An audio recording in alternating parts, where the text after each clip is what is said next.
2 തവണ സമരം ചെയ്തിട്ടും സർക്കാർ അനുകൂല സമീപനം എടുക്കാത്ത പശ്ചാത്തലത്തിൽ അനിശ്ചിതകാല സമരത്തിലേക്ക് റേഷൻ വ്യാപാരികൾ സമരത്തിലേക്ക് പോയാൽ ഓണക്കാലത്ത് പൊതുവിതരണ രംഗം വലിയ പ്രതിസന്ധിയിലാകും.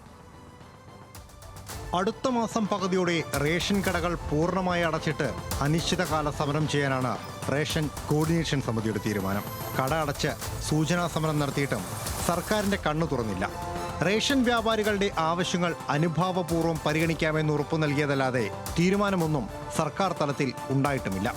വേതന പാക്കേജ് കാലോചിതമായി പരിഷ്കരിക്കുക, കിറ്റ് കമ്മീഷൻ നൽകുക, KDPDS ആക്ടിലെ അപാകതകൾ പരിഹരിക്കുക തുടങ്ങി വിവിധ ആവശ്യങ്ങൾ റേഷൻ വ്യാപാരികൾ മുന്നോട്ട് വയ്ക്കുന്നുണ്ട്. ഇക്കാര്യത്തിലൊന്നും സർക്കാർ ഇടപെടൽ ഇല്ലാത്ത സാഹചര്യത്തിലാണ് അനിശ്ചിതകാല സമരത്തിലേക്ക് പോകാൻ വ്യാപാരികൾ ഒരുങ്ങുന്നത്.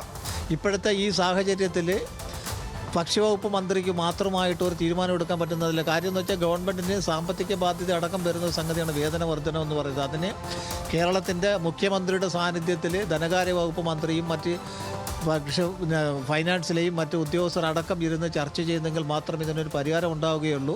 പക്ഷേ ഇതുവരെയായിട്ടും ഞങ്ങളുടെ ഈ സമരങ്ങൾ കൊണ്ട് ഗവൺമെൻറ് കണ്ണു തുറക്കാത്ത സാഹചര്യത്തിൽ വരുന്ന സെപ്റ്റംബർ മാസം 1-ാം തീയതി മുതൽ അനിശ്ചിതകാലത്തേക്ക് റേഷൻ കടകൾ അടച്ചിട്ടുകൊണ്ട് സമരം ചെയ്യുന്നതിനെക്കുറിച്ചാണ് ഇപ്പോൾ ഞങ്ങൾ തീരുമാനം എടുത്തുകൊണ്ടിരിക്കുന്നത്. വൈകാതെ തന്നെ നമ്മൾ ഗവൺമെൻറ്റിന് നോട്ടീസ് കൊടുത്തുകൊണ്ട് ആ സമരത്തിൻ്റെ പ്രചരണ പരിപാടികളുമായിട്ട് മുമ്പോട്ട് പോകാനാണ് നമുക്കിട്ടിരിക്കുന്ന നിർദ്ദേശ സംഘടന.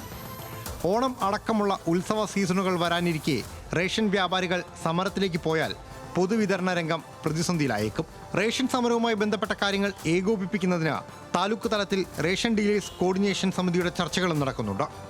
ന്യൂസ് മലയാളം, കൊല്ലം.